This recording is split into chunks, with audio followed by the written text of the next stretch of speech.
Hi, hello, and welcome to the Sporting Tribune Wrestling's coverage of AEW's All In from Wembley Stadium. I am longtime wrestling pundit at Steve Kaufman, and I'm being joined, as always, since yesterday, Mr. George Moses. George, how are you? Whew.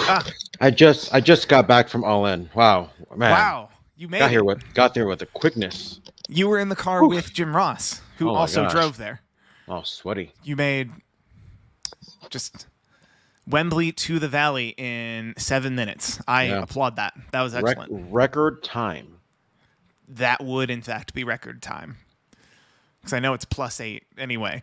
Overall thoughts on the show? And it was a great show. Couple misses, but I think the hits outweighed the misses.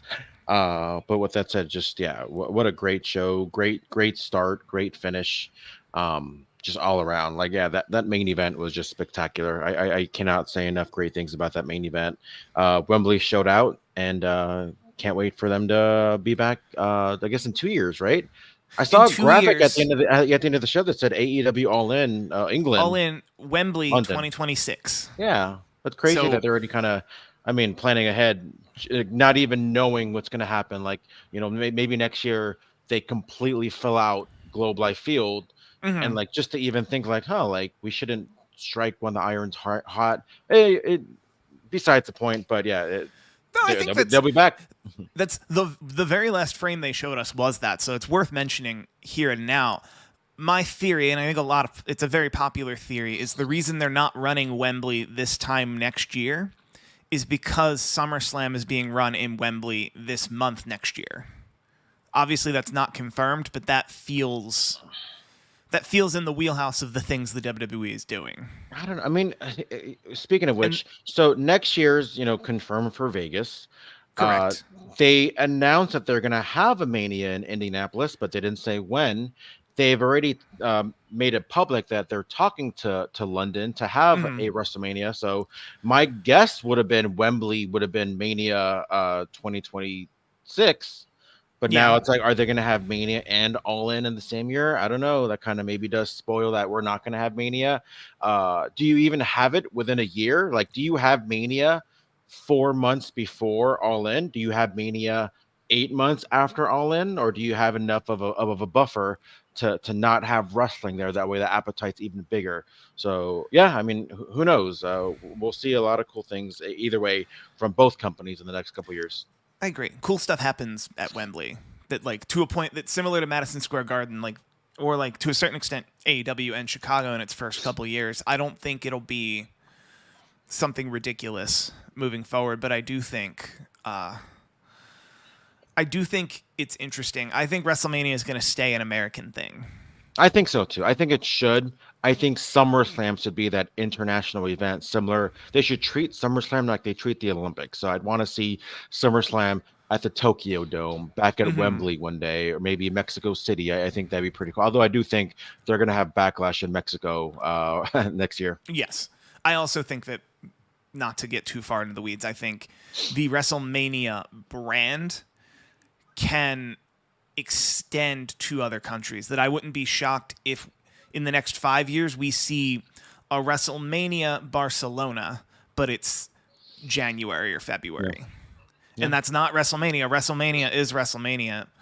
But at the same time, I would rather you just do Clash of the Castle or Bash at Berlin or like the Thrilla in Manila. Has anyone used that? Kidding. I think sometime we're here to talk. I think TNA used it one time. TNA, maybe. No. That sounds right. Let me retweet the link, make sure the homies get some. But that main event was just incredible, because we were talking last night on the prediction show how sometimes the expectation feels so obvious in pro wrestling that you're prepared for, pun intended, a swerve. The pun will always be intended. I can just say, I blanket. The pun will always be intended when I say swerve when talking about a match involving swerve. Yeah.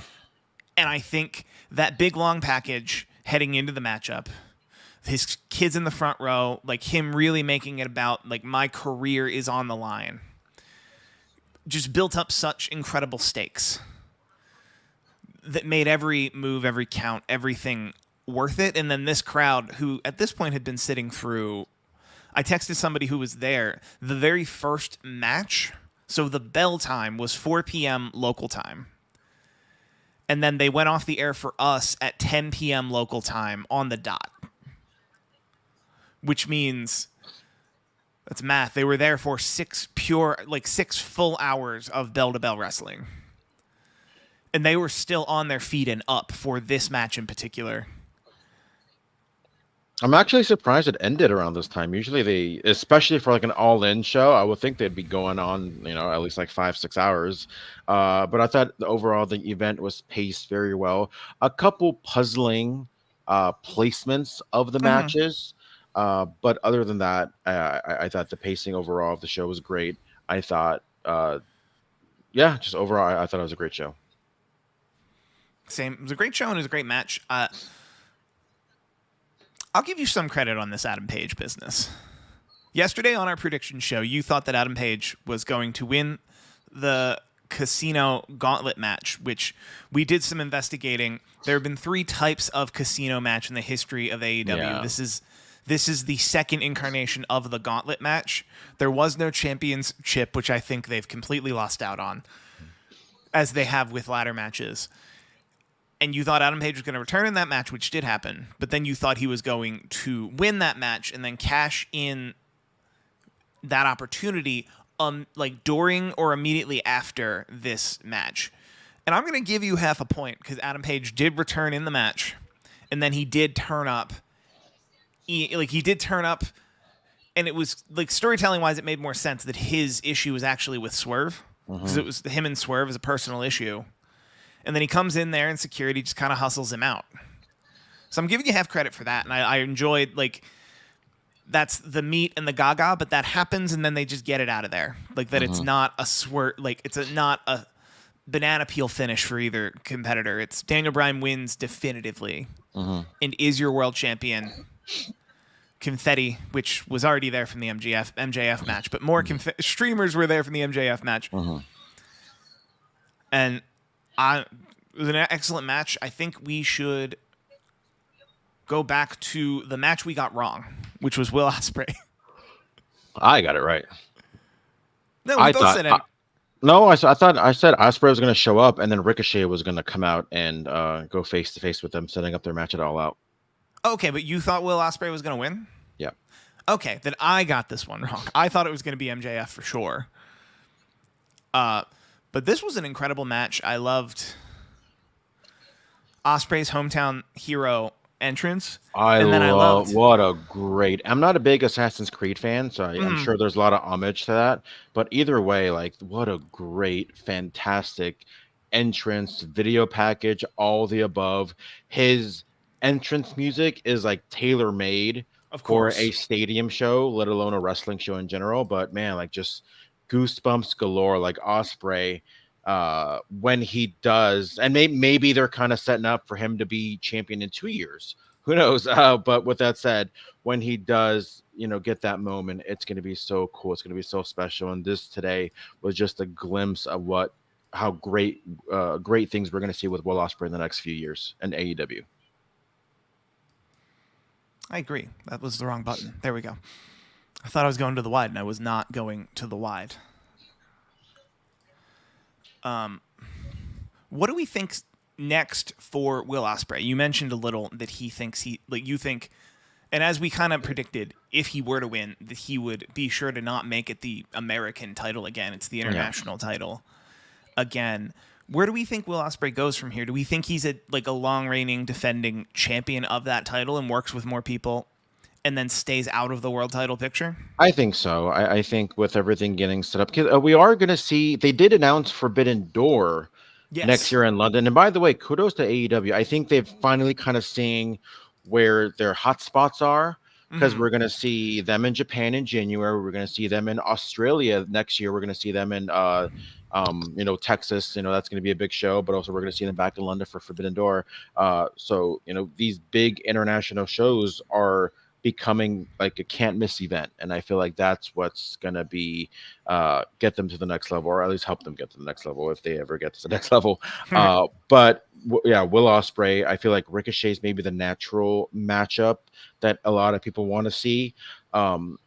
You know, and we talked about it a little bit last night, and I kind of texted you a little bit today, where it's like they AEW again, they do a lot of things right, right? So I'm not going to sit there and act like as if they have no idea what they're doing, but there are also a lot of things that they do where I'm like, man, like things can be so much bigger if you allow it to be, whether it's not being able to book a good heat or not being able to book a good long-term storyline, which we know they can do, maybe with the right people involved. So do you give everybody what they want? And Ricochet and Will Ospreay, that everybody's been clamoring for since that match that went viral, that Big Van Vader got mad about, and then got him an easy payday, you know, in his match with Will Ospreay on the Indies, or do you find a way to kind of keep them apart for a little bit and maybe do the old like, hey, let's team for a little bit, and you know, kind of what they're doing with Bianca and Jade in WWE, and eventually have the big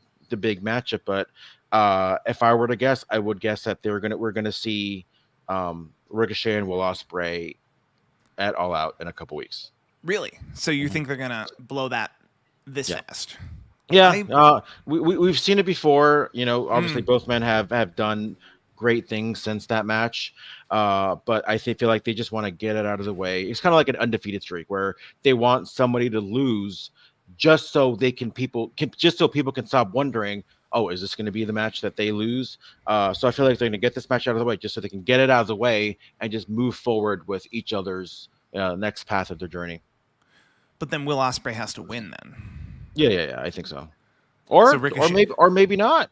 So Ricochet is going to in a 3-week period, Ricochet will enter the gauntlet match, not win in the gauntlet match. Which he lost, yeah. Not get pinned, but yes. Not get pinned, but he's technically 0-1. He's 0-1. He's 0-1 and then but never pinned, and then he's gonna have a 7.5-star absolute banger. The internet creams itself match with Will Ospreay for the international title. That'll probably go 45 minutes, and then he'll lose clean in that match. I don't. Or not. I mean, he'd have to win. He'd have to win on Dynamite, I guess, would be the way. Yeah, I think he's going to have his first match on Dynamite. If they were smart, they would do it on Collision. That way, hopefully, that draws viewers, if that even does anything. Because I think we still got 2 or 3 more episodes, and we got like 10, 12 hours of TV before even the next episode of the next pay-per-view. So I do see him. He's going to wrestle, I think, this week on Dynamite, get his first victory. And then, I think he'll set up. Because what else do you do with Ricochet right now? Like, he just kind of had a thing in the casino match, and nothing. There wasn't any storylines coming out of it with Ricochet. He just kind of showed up to this thing, looked great, by the way. Just kind of give everybody what they want right now. While we're talking about Ricochet's debut, and we'll get to the gauntlet match in a second. I mean, I want to point out that Ricochet was what could be best described as vintage Ricochet, which is the equivalent to what we saw of Ricochet when he first entered NXT. That you saw very much just the flips and his work always, the flips and the dives always meant something. But in a way that when you see the highlight reel, it doesn't really mean much. Whereas by the time he made it to the main roster in the WWE, more often than not, he was just some guy who did a kind of more death-defying thing than what other people did on the match. Whereas in the first 60 seconds in AEW, and this is from @Drain Bamager? I'll go with Drain Bamager. In Ricochet's first 60 seconds in AEW, he did a Game and Gary, a springboard clothesline, and a springboard shooting star press. 60 seconds. 60 seconds in the company, he did those 3 things. So I'm excited to see, even if he loses on Dynamite and then he loses it all out, but does all the cool stuff we want to see, and then eventually we get to the story of what he wants and who he has heat with.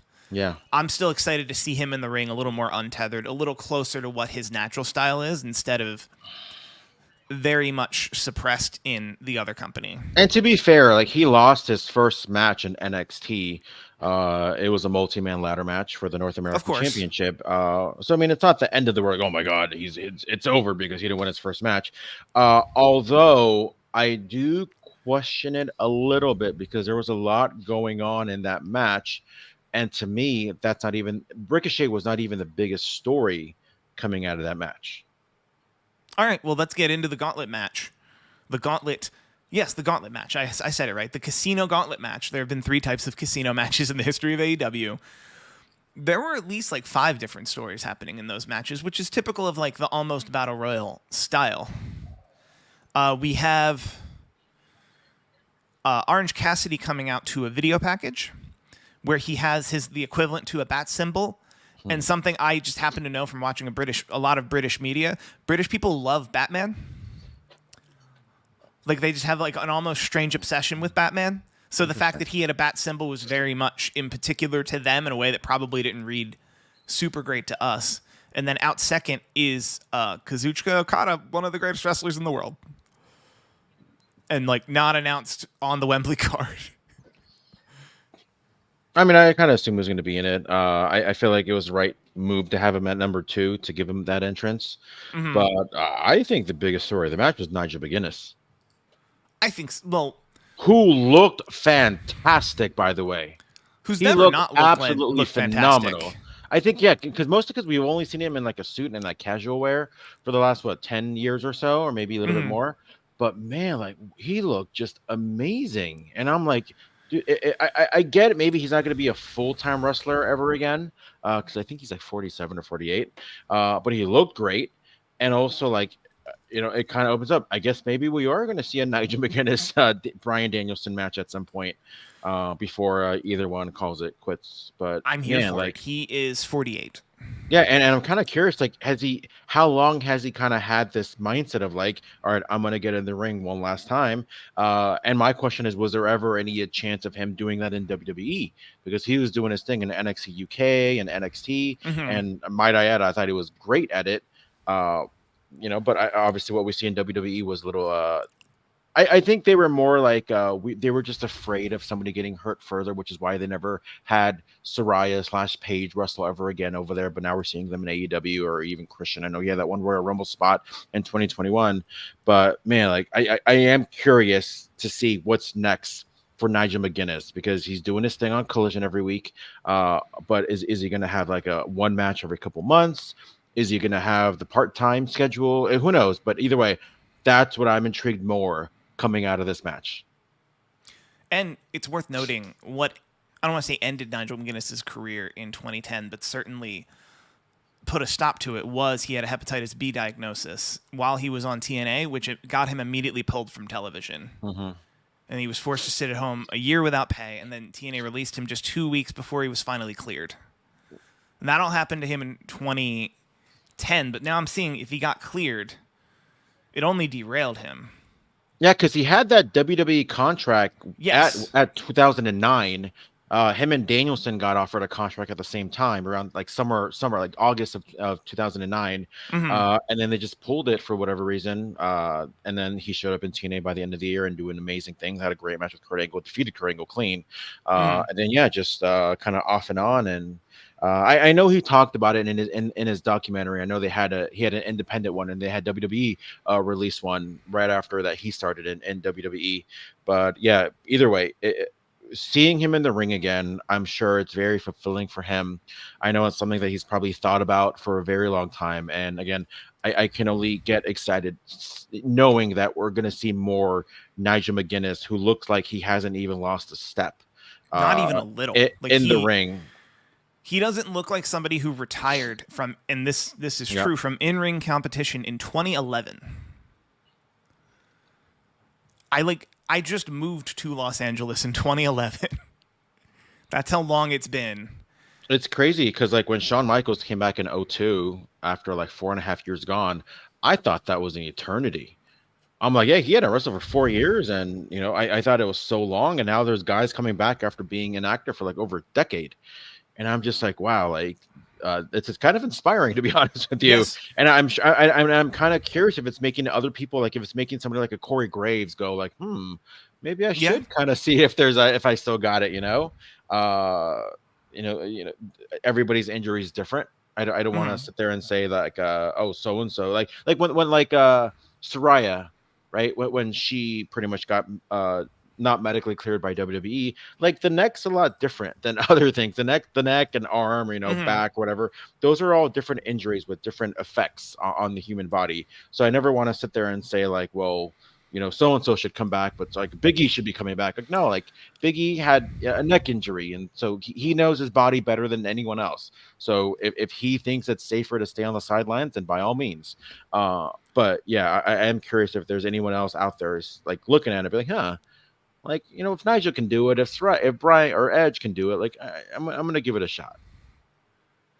I'm I'm seeing a bit of a theme of a lot of the folks on tonight's card. Jeff Jarrett, who is also in the Gauntlet match, 57 years old, Hmm.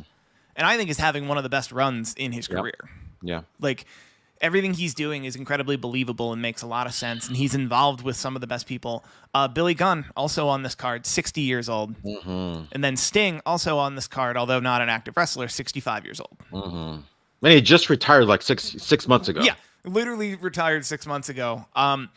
So if there's one thing to take away from tonight, it's that age is just a number, and you can always go back. Yeah.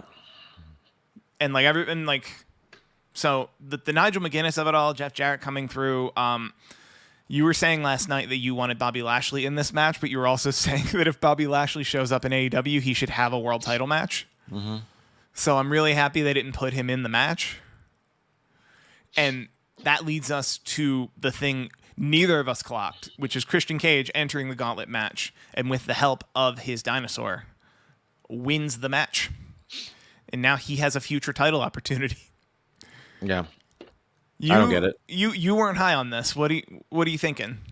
I unless they're gonna have Christian win the world championship, yeah, I can care less for this. I feel like Christian is good enough to be the world champion.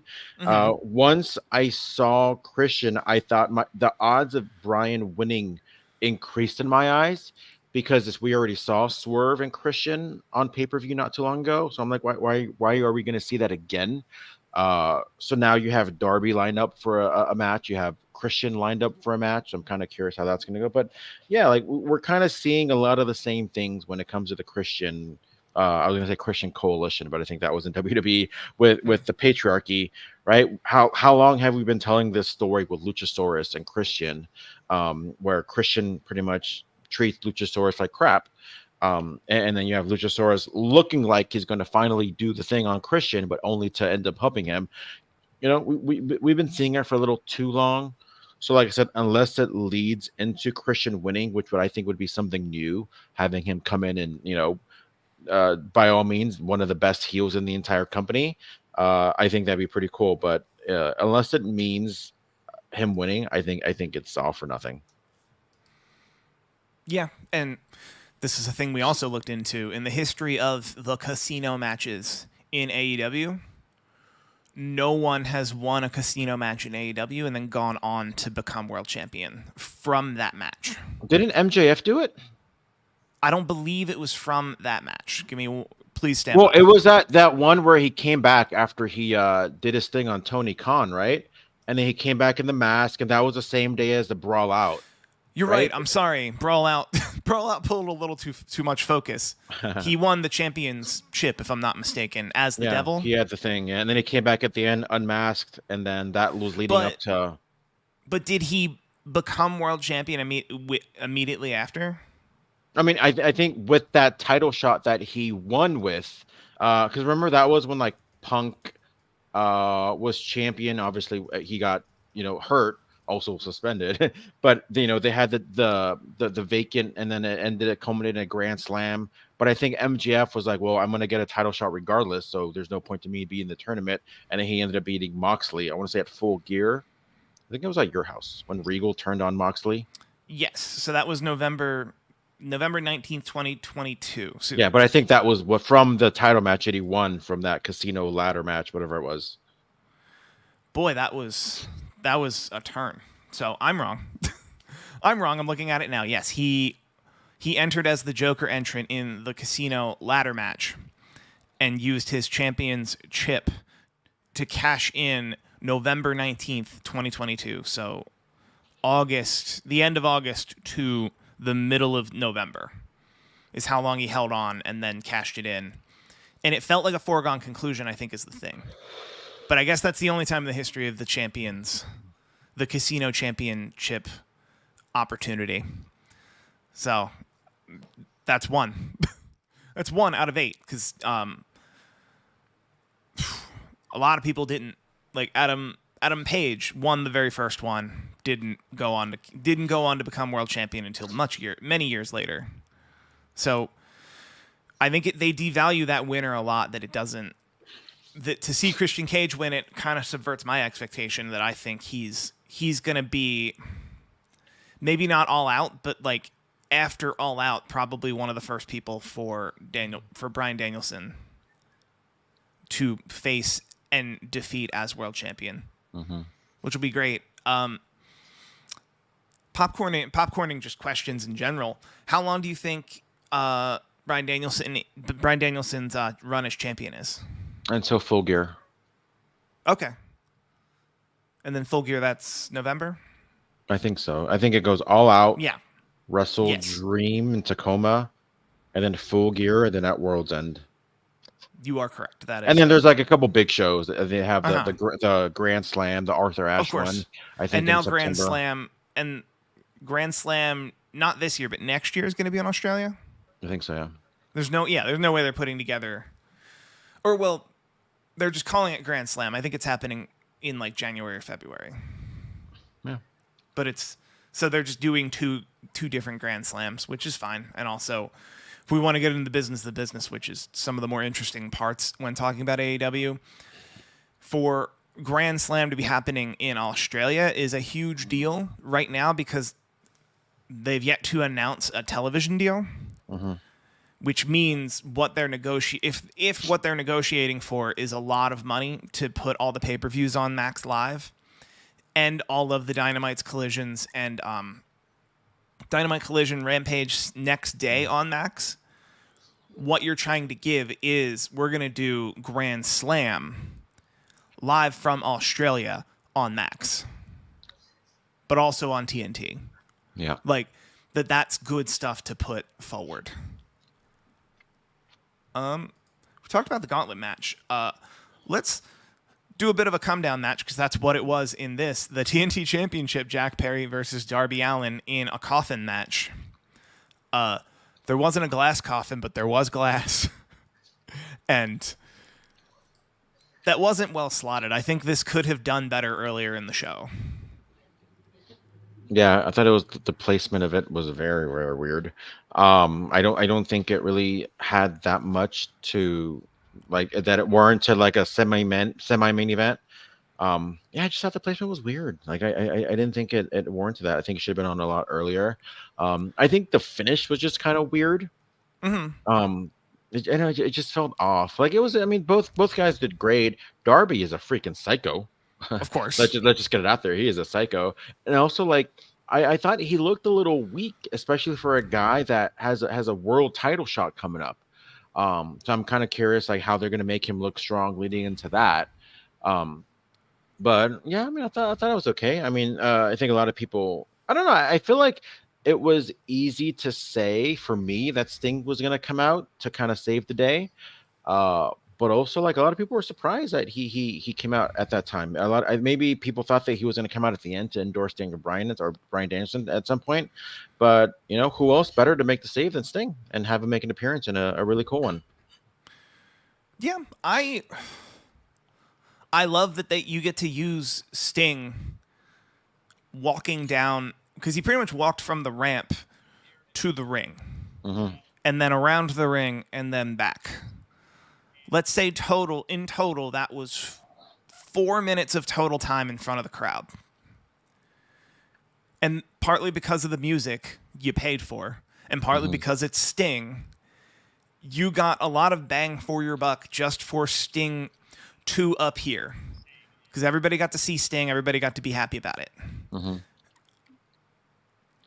But then why do we have a coffin match that has glass that's about this long-term story you're telling about how Jack Jack Perry is the scapegoat about an issue you really shouldn't even be talking about because it didn't happen on your TV, except for that time when you aired it on your TV, but you shouldn't have aired it on your TV. And like, there's a lot of hats on hats that we were all, I guess, really excited to just see Sting. Yeah, I mean, a lot of people. Because that's simple. Yeah. I mean, I think the biggest kind of criticism heading into the match was this is their first ever one-on-one match, especially on this platform. Why is it already a gimmick match? Right? Let it be like a regular match or whatever, and then maybe have the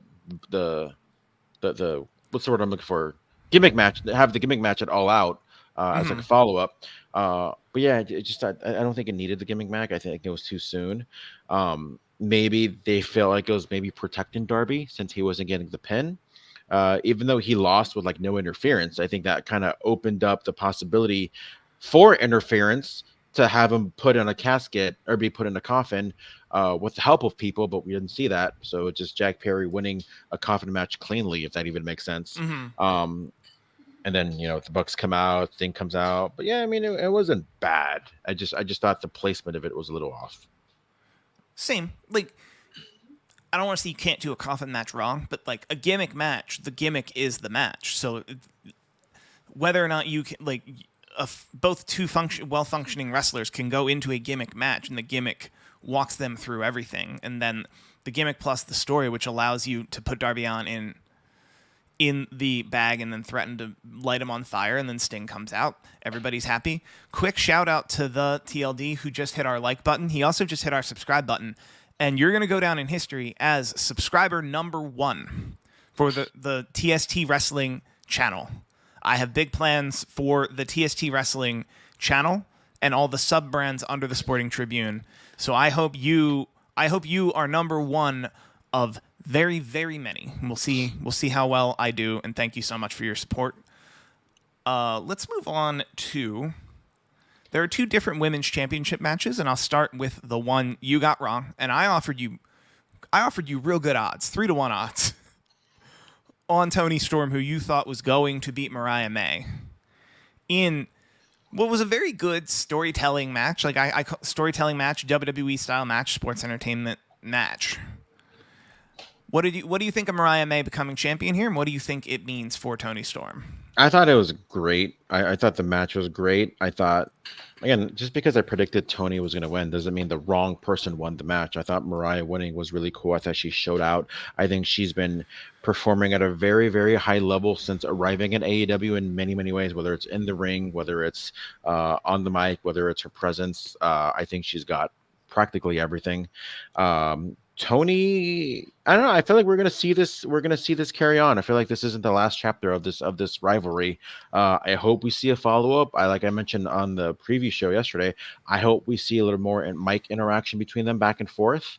I feel like there's a lot more to be desired when it comes to that. But if this was chapter 1, then I can't wait to see what the next chapter of this great rivalry is. Because if this match was great. And if this is an indication on their future matches, then they're all going to be just as great. Same. I also think, and it was a little thing that I noticed, and I'm going to be really sad if it was just a production hiccup and it wasn't actually long-term storytelling, but as Toni Storm lost and she walked from the ring, it was a very long handheld shot from the ring to the middle of the middle of the ramp before they actually cut on to whatever was next. And at no point during that shot was she in black and white.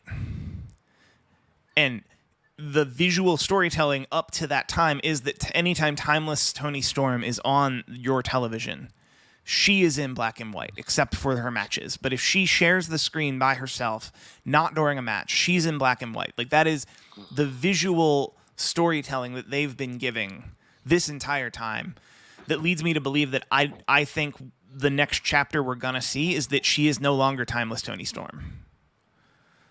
I don't think she's gonna go back to a previous iteration of her gimmicks, but I do see where you're coming from because she became timeless Toni Storm after she lost the AEW championship the last time. Hmm. So now that she's losing the AEW championship this time, now I feel like in her mind, whether it's the character or whether it's the person behind Tony Storm, the person, that it's time to reinvent herself in another way, and maybe that's going to lead her back to the AEW championship. Do we think it's going to stick to a movie theme and she's just going to jump to a different era?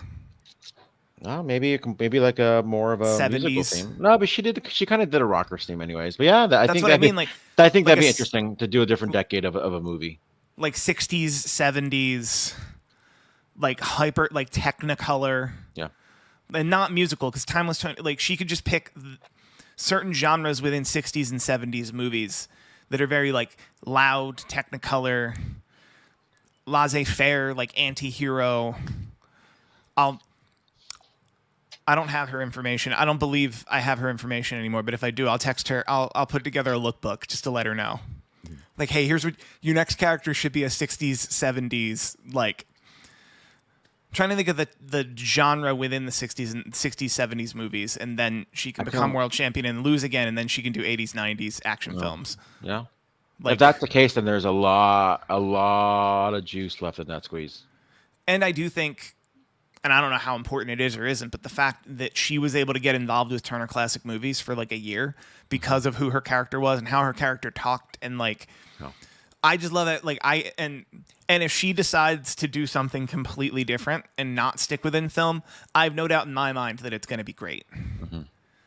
It'd be a little jarring if like she's somehow like an early 2000s like web star or something.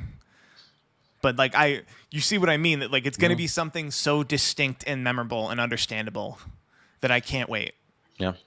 And then what I love even more is that like Mariah May's character is pretty much gonna be the Mariah May version of Timeless Tony Storm moving forward. That's what it is, like that's who she is, that's what it is, and that what I would love is if Tony Storm creates a brand new character that's in the vein that we're talking about, and then a different young woman becomes her second, and then slowly transitions to that. I would love for Tony Storm to just be someone who creates a character, somebody else takes up the mantle of that character, and then she reinvents herself into a different character. Yeah. And that 10 years from now, there are like 9 different people. Yeah. There are 9 different people who took up the mantle of a character that Tony Storm invented. I think it's absolutely brilliant. A lot of people disagree with me. Yeah, I mean, if she kind of reinvents herself, that's a good 2-3 years left of just material.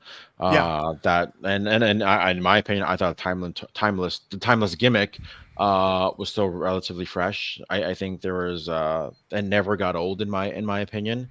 So yeah, with that said, yeah, I can't wait to see what the next step of her evolution is. Here's the best time to bring it up because, I mean, it was 9 a.m. for us. We had a lot going on. I didn't get to see the 0 Hour. Did you get to see Jamie Hayter on the 0 Hour? I skimmed it. So I saw Soraya come out or skimmed Soraya coming out. And then I was like, oh, well, I guess Jamie Hayter's going to come back now. I guess it wasn't even a match. I think she just kind of came out and gloated, and then Jamie Hayter came out and did her thing. So, yeah, that's going to definitely freshen up. And I want to make it clear, they didn't do a good job of announcing what was on the 0 Hour. And I know it's a time zone thing. I know part of it is a time zone thing, but in general, if I had known that we were going to do like some type of Soraya like segment in the 0 Hour, I would have actually got up for it. But there was like a 16-man tag. In addition to that match that we all thought it was going to be, the Ring of Honor tag match, like making an open challenge. But the way he presented it was totally like, wait, what? So he's challenging people to like a 12-man tag. It's an open challenge. Now it's not an open challenge. Now it's a 12-man tag. But I'm excited to see Jamie Hayter versus Soraya, and I think Jamie Hayter is one of the most talented women on that roster still. Yeah, like bell to bell in ring. Like I love her work with Britt Baker. I love that she's no longer with Britt Baker. I love that we're gonna just get to see her out on her own. I think she has a lot of promo ability that we haven't really seen much of yet. Mm-hmm. And I think in the next 12 months she's going to be a major player in the women's division. Yeah. Hopefully she stays healthy. Good God, I hope she stays healthy. staying on the women's division, we've got Mercedes Moné versus Britt Baker. We didn't disagree on who was going to win this match. I thought this was an excellent match. I absolutely loved Mercedes Moné's entrance. You and I both know somebody who works directly with Mercedes Moné, and I just took a screenshot of her in the chariot with the corgis, and then it was just all caps, iconic, from me. Do you disagree and feel okay? No, it was great. I think everything was. I think the presentation was great. I think she was great. I think DMD was great. I will say I thought the finish was a little weird. I feel like it was a little wonky, but at least for me, it didn't take away from everything else that happened in the match. I thought the beginning of it was great. I thought they both played off with each other really, really well. Yeah, no surprise at who won the match, but yeah, I do think the finish of it was. Again, I'm not going to sit there and place the blame because that's silly, but I'm sure they kind of already figured it out and maybe know how to prevent that from happening in the future in terms of placement and kind of these odd brief moments of like, oh, should I be facing this way? Should I be facing that way? But like I said, it was still a really good match. Really good match. Do you think we go back to? Do you think that they used the fact that the finish was a little wonky, and you could tell the story that the finish was a little wonky to go back to All Out at all? No. No. Who do you think Mercedes Moné faces at All Out? I think she's going to challenge Athena, and I feel like she's going to try to capture that championship as well. Oh, so you think she's going to do like a? Actually, that makes sense. She's going to do a bit of a Jushin Thunder Liger, just like a hold 'em all. Mm-hmm. And I feel like had all parties involved known, who did she face at the last pay-per-view that was CMLL champion that's now in NXT? Oh, Stephanie Vaquera. I think had all parties involved known that Stephanie Vaquera was going to go to NXT, they would have had her lose the CMLL championship to Mercedes as well. Because it does seem they're not going to say belt collector again because that was Kenny Omega's thing, but I think you're right. I think we're moving forward toward a universe where Mercedes Moné is a lot like the women's champion in a lot of places. Especially because they have such a good working relationship with a lot of these companies, and they own Ring of Honor. And I feel like maybe going after the Ring of Honor TV championship would be a step down. So why not? And I feel like with especially with how each person, especially Athena, how much she's done in the last 3 years, that would be a big time matchup to kind of promote Athena versus Mercedes.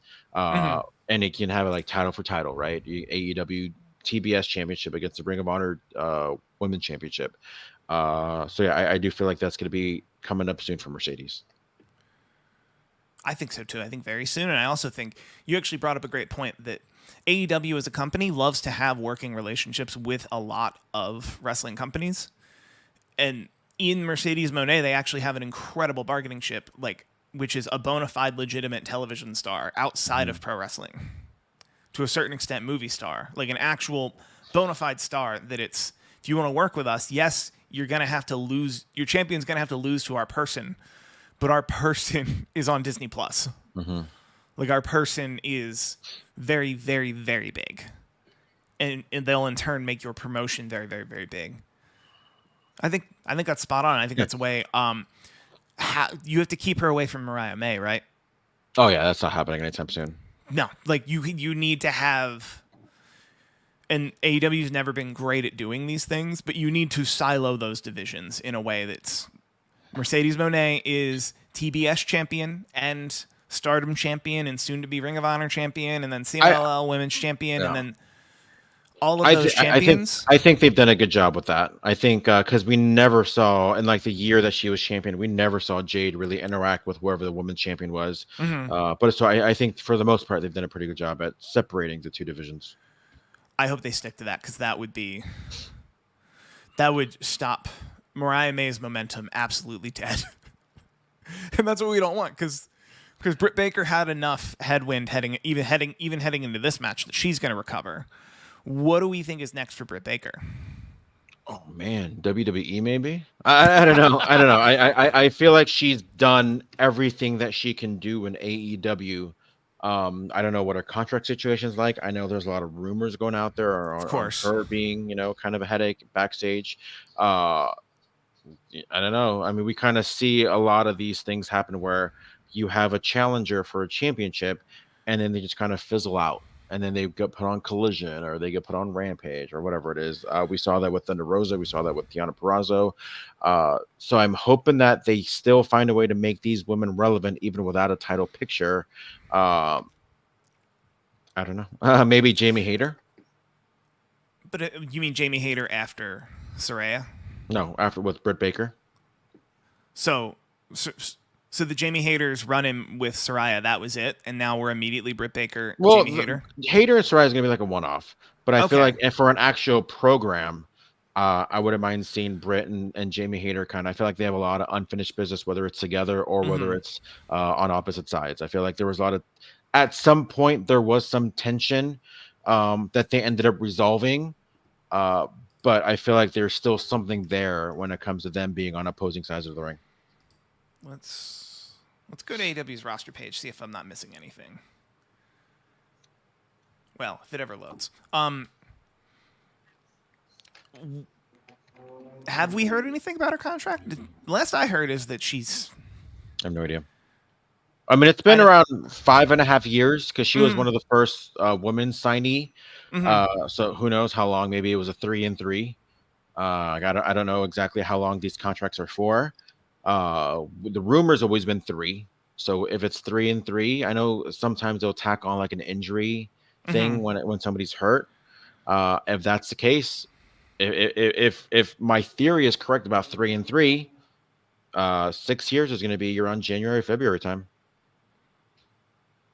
That feels right. And then, because I'm trying to think if she would have a similarly length contract to the Young Bucks, Cody Rhodes, MJF. No, that maths that she's. If her contract's not coming up, it's because she's had some type of extension. But if it's August, this is probably the calendar year of her final contract year. So WWE would love to have her. She'd do great there. Yeah. Is her legal name Britt Baker? I don't think her legal name's Britt Baker. Brittany, it might be Baker. I feel like I saw whenever like her office, Yep, whatever her Brittany legal name is Baker. Brittany Baker. So Yeah, at absolute worst case, they trademarked Britt Baker and she didn't, and she has to be Dr. Brittany Baker. no, she's Britt Baker. Yeah, I think 'Cause I think I so think she too. was using Britt Baker way before AEW. I think she was even Britt Baker in that squash match when she was on Raw. Yeah, no, I think you're right, and I'm pretty sure she was Britt Baker in the Mae Young Classic, so she's already established on their television. She wasn't in the Mae Young Classic. Was she on the dark match for the Mae Young Classic? Not that I know of. I think she's only done that one squash match against Nia Jax. No, she definitely competed in the Mae Young Classic. She had a Nope. dark match against Tesha Price. She was there. I was there too. Tesha Price? She's been wrestling that long? Yes. I Um, don't think it's her. let's jump on over to the various tag team divisions and start with the tag team championship, where the Young Bucks retain in, I'd say, an interesting match for a lot of reasons. There's a lot of speaking of whose contract is up when, it's the Acclaimed FTR versus the Young Bucks. The Young Bucks win. That wasn't really a shock to us. This match was a lot of fun. It was a lot of rule following in the trying to keep two people in the ring at one time. And the Acclaimed, very, very over. They came out they didn't come out at the very end. Or no, they did come out at the very end. And I'm curious what you're hearing about the Acclaimed and their contract status. Not hearing anything at all. Got it. I think their placement in this match leads me to believe that there's still interest in keeping them. Mm-hmm. But I have heard that they also have deals coming up pretty soon. I mean, I wouldn't be surprised though. Like, I would be surprised if they have deals coming up together at the same time, because they were not signed as a team. They were signed as Mm. individuals that got put together as a team. So it would actually surprise me if unless they re-signed together. But that would still, an extension doesn't mean you guys end at the same time. That means whatever your current deal is, it's Everyone extending extended it their from deal. the end time until, or I guess it all Yeah. depends on what contract they actually signed. Uh, I don't know. Like I feel like there is something lacking. As great as they are and as accomplished as they've become in AEW, obviously probably the best and most accomplished homegrown team in AEW. Uh, I don't know. Nobody. They're not brothers, right? Hmm. I don't know if they're like. I'm sure they're friends, right? But I don't know if they're that close to friends where they do everything together, right? I know Bill Bowens lives out here in LA. I don't know where Casper lives. My point that I'm saying is, uh, growing up as wanting to be a pro wrestler, a lot of people don't really envision themselves as say, you know what, I can't wait to become a pro wrestler and be a tag team champion. Right. At some point, you kind of want to have that individual success. And I said what I said because, again, they're not brothers. They didn't grow up, like an Edge and Christian, where they were childhood best friends and now they came in together. Or they Um, weren't, or similarly, like they weren't paired together in PWG and then worked together yeah, for 5 years exactly. and then get signed Exactly. by AEW. Like Yeah. they were both individually signed by AEW at Yeah. different times, Yeah. and then put together. I want to say mid 2020, Hmm. give or Just take, about. like Yeah. definitely Yeah. the Jacksonville years. Yeah. And then they became a very hot act throughout that time, Yeah. leading all the way to now, where they're still a very, very hot act. Yeah. I, yeah, I I don't was- know. I just feel like at some point, as great as much as fun as they're having, the thought of like, man, like I grew up wanting to be a world champion, not wanting to be a tag team champion. That may explain what we're hearing about contract negotiations in general. That it's not as simple as it may not be as simple as those two people in that act Hmm. want more money or something. It's that probably one or both of those two people want a commitment, a long-term commitment that they're not going to just be tag team wrestlers forever. Yeah, and also too, like what I always think about too is, uh, there's a lot of insecurity in pro wrestling, right? Hmm. And again, I'm not saying this applies to them, but I'm kind of curious if they ever thought in the back of their mind, they're saying like, man, are we only over because of Billy Gunn? Like, do we need him? Do we not need him? Hmm. I don't know. It just like, do they turn heel without him? I don't know. I just feel like there's a lot of that. I just feel that. I feel that when I see them wrestle nowadays, because there is a little bit of the magic lacking Hmm. compared to 2 years ago when they were, killing it and stealing the show alongside Swerve and Keith Lee. And then we saw what Swerve ended up becoming, but then they're still on the tag team, division. Hmm. So again, it's, I don't know. I'm not saying it's stale, but I'm saying like I feel like it wasn't as, they haven't captured that same magic from 2 years ago. Well, and also and we were talking a bit yesterday about how big tag team wrestling is and how big tag team wrestling can be. And we're at a point right now where tag team wrestling is about as big as it's ever been. Give or take, like it's a notch back from the Midnight Express and the Rock and Roll Express, like headlining B towns. Hmm. Like we're probably 2 degrees back from that when it comes to tag team wrestling overall in the business. And I think that means it becomes difficult that if they were one of the best tag teams of 2022, probably 2023, what does that mean in 2024? Especially if they're two guys who, on their vision board, is world championship singles Hmm. titles, Yeah. wrestle certain people singles, and like what does that mean long term? Hmm. To shift focus a little, how are we feeling about this presentation of the Young Bucks? That was all right. I, I don't know. Like it's hard because their style is so fun to watch that sometimes I kind of forget that they're heels. But I mean they're putting in the effort. That's all we can really ask for. And they're not striking out. I feel like they're hitting a lot of singles, maybe the occasional ground rule double. Hmm. But for the most part, it's all right. I'd say just all right is a good way to put their overall output in the ring. Also, I think the press conference has started. Mercedes Monet is out. Mercedes Monet is out in a hat that earlier today I thought was bangs. Just to let everybody in on how my eyes see things.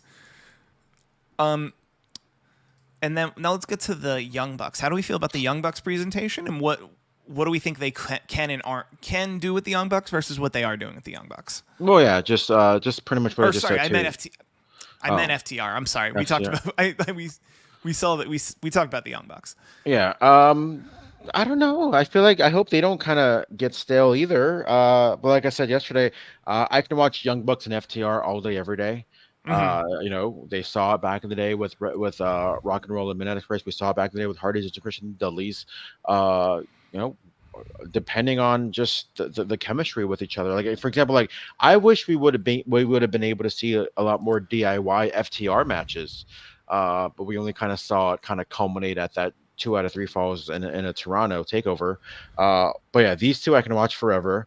So I wouldn't mind seeing maybe one more match at All Out. Hmm. Uh, and they've done everything. Like they've done everything they can do when it comes to being outside of WWE, right? They what are they going to do? Go back to AAA or New Japan, become champions there? They already did that. They've done, Ring of Honor, AEW. Oh, man, like again, I don't know their contract situation. We all know Hunter was a big fan of a big fan of them. I do think maybe at some point we see them back in WWE. I Whether when that is, I don't Hmm. know because I don't know their contract situation. But yeah, it can be they're there. I mean, if they need like a team AEW once again, it's always going to be FTR in that mix. Maybe they get somebody else. And I feel like a year ago, before, literally like a year ago, right before everything happened, I feel like we were gonna see like a 6-man trios with CM Punk and FTR. Was it the Yes. CM FTR, whatever they're going to call Yeah, themselves? I think they had T-shirts that said CMFTR. Yeah. So I That feel like that's what we were heading to. So, you know, maybe get somebody else in there, maybe team with Ricochet and have something going on with where they can become trios champions. So just something new. Because I know we haven't seen FTR as trios champion. So, what else can they do? They've already done everything. yeah, and I guess that becomes a personal question for them of like what's left for them. Like, did either of them individually have singles goals? Mhm. So this 12-man ladder match that was won by Pac and the Blackpool Combat Club, who I think we're calling the Pac-Pool Combat Club. Really? That's what they're calling themselves? I'm seeing. I didn't hear that on the television. I Oh, heard that God. on Twitter exclusively, but I think that feels like it's gonna stick. I like the fresh direction. I like that the trios match is the 12-man super crazy ladders match instead of the tag team match. Like, I think that's a good change of pace to probably expectation set in within the divisions, that like the trios matches are the ones that are going to have a lot of participants and like ladders and tables and crazy spots. I enjoyed this match a lot, and I do think the Blackpool Combat and Claudio Castagnoli has been having an absolute weekend here that's just culminating in more gold, more accolades. That I think the Pool Combat Club leaves a lot of meat on the bones, and presumably if Christian Cage is now in the main event picture in some way, that puts one trio's team away in the division that we're now maybe working toward, because we have only a 2-week turnaround. We could be working toward a House of Black, just a one-on-one match, House of Black, Pool Combat Club at All Out. Would that feel likely? I'm trying to think of what are the other trios teams in AEW. Yeah, I mean that would make sense. Maybe the Big Bang Gang, but tell me Lucha Brothers are not coming back to AEW without telling me Lucha Brothers are not coming back to AEW. It just feels like I don't know. I just when I saw these this was a team together. I'm like, man, what are we doing here? Like, this doesn't make sense on why they're a team, and I feel like this was their Soraya moment, where the only reason why they won makes no sense to the actual championship and to all the other teams that were involved who've been a team collectively for years, where it's like, oh, let's just have Pac win in his hometown. Like, I don't know, Mm-hmm. just that I was like a little baffled when it came to that. I mean, the match was good. It was fun. We all like car crashes for the most part, but you know, but yeah, maybe a House of Black kind of trios match. I mean, we don't really necessarily have to see a trio championship match on a pay-per-view. So and I know they already have the Ring of Honor trios championship. That's like, was it Dustin Rose and Devon Eriks? So that was that's a little random as well. Yeah, it can really be anything. It can be, but either way, I know if it means we're going to see a lot more Pac, because I know he kind of comes and goes with living in the Mm-hmm. UK. Then I'm all for it. Pac and Claudio should be fun watching them together. Neville and Cesaro, I guess you can say. Yes, Neville and Cesaro. Also, to your point, not right away, but Ricochet FTR would be a good tag. Would be a good trios tag, like a Mm-hmm. trios group that could be thrown together. You can like kind of break glass and put them together without very little explanation. Yeah. Beyond they're all like, and like you could even, I guess, long term storytelling. You could make that be an internal turmoil between the clash of styles that Mm-hmm. FTR notoriously no flips, just fists, and then Ricochet, the king of flips. Yeah. Like that, you build turmoil into one team before they ever face another team. But that would be a great, like, long term. Like you put them together, they would be a really hot act. I'm looking and seeing if we missed anything. Oh yeah, the FTW title. I tweeted it. There was a really long bathroom line for this match. And before we talk about the actual match, I just want to say a pet peeve of mine in pro wrestling, which is heels can't be cool. If you have your own band and you sing your own songs, and you're going to have a match at Wembley Stadium, but you're a heel, you shouldn't be allowed to sing your own song at Wembley Stadium for Wembley Stadium. That's too cool. Heels can't be cool. Yeah. If you're Chris Jericho, what you should ideally want is 52,000 people booing your utter existence. And what we've gotten the last 2 years of Chris Jericho at Wembley Stadium is people screaming their heads off singing along with him. Well, at least he was a babyface last year. Right. But I think the Judas version of Chris Jericho I've always called it the Judas problem, the sing-along problem. That how much are you really going to hate a guy if you absolutely want to sing their song at the top of your lungs? Yeah.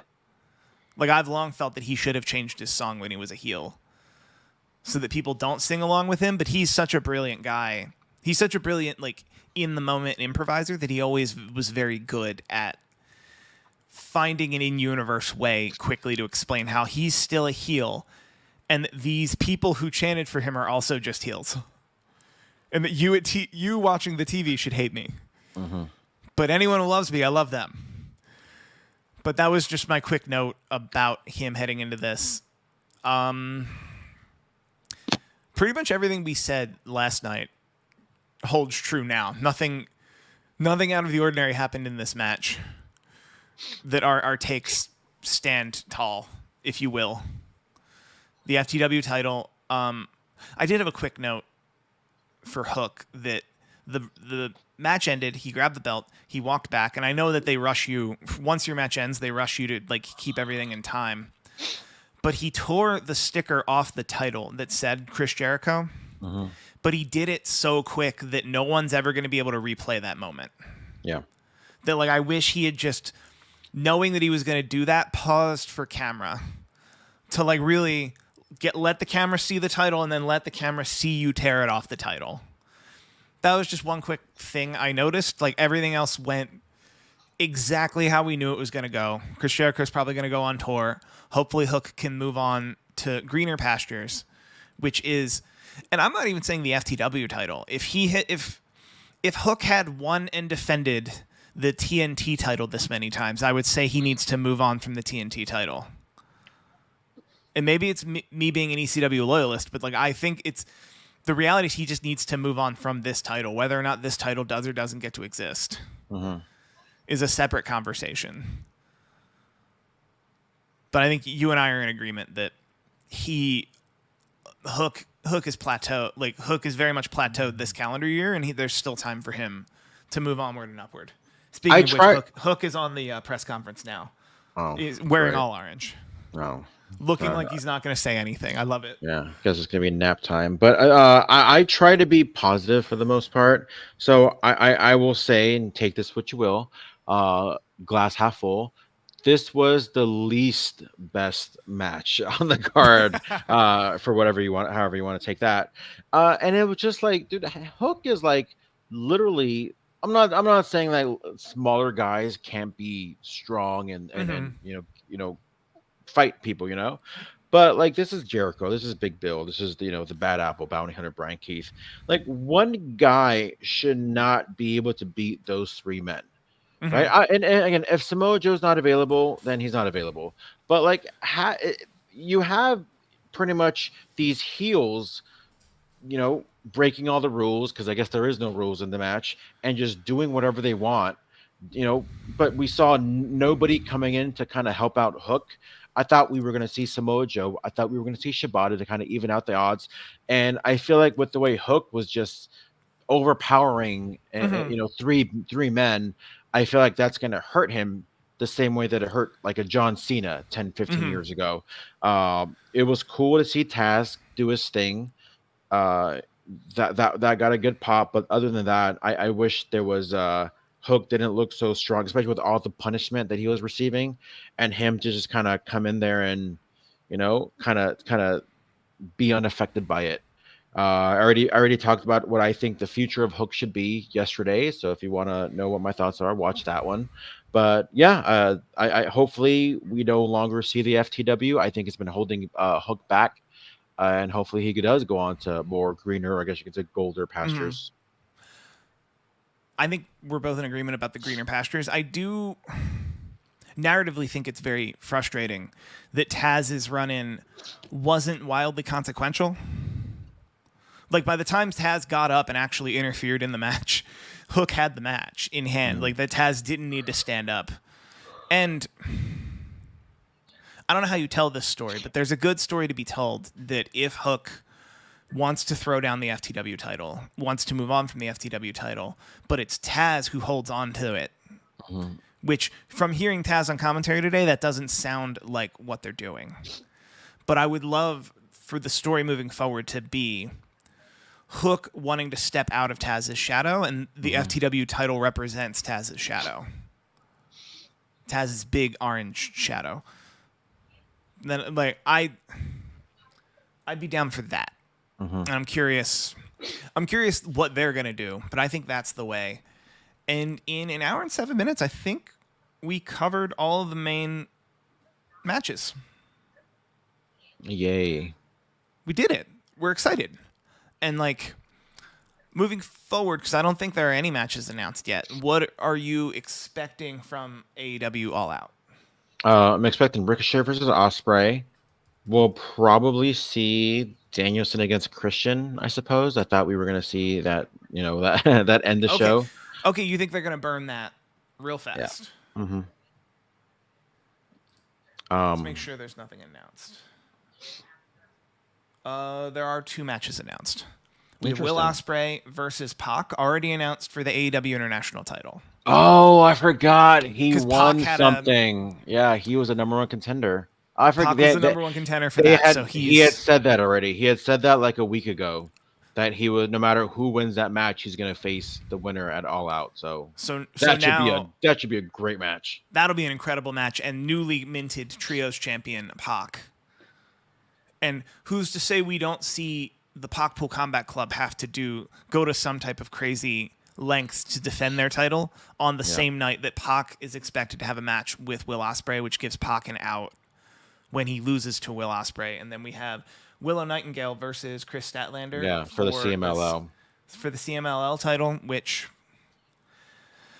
I think if we're going with our theory, our Monet theory, it sounds like she's. If we're going with the Liger theory on Mercedes Moné, it sounds like she's gonna go against whoever wins this. Probably who she's worked with Willow Nightingale before. So maybe if Chris Statlander beats Willow Nightingale, we then get Chris Statlander. Or no, Chris Statlander's a heel now. Mm-hmm. So it would have to just be Willow Nightingale, Mercedes Moné again. But it doesn't have to be right away. Doesn't have to be right away. I think we done covered it. Trying to think. Next weekend, I believe, is Bash at Berlin, which is another, I think, 8 or 9 hour time difference. And keep your attentions on this space, the viewer, as to what our coverage is going to be for Bash at Berlin and all the big wrestling shows moving forward. And George, thank you for joining me on this adventure, this maiden voyage covering AEW All In, both the pre and the post show. It was fun. It was fun. Thanks for having me. Thanks for having me. Thanks for having me, George. Thanks for coming, Steve. Thank you.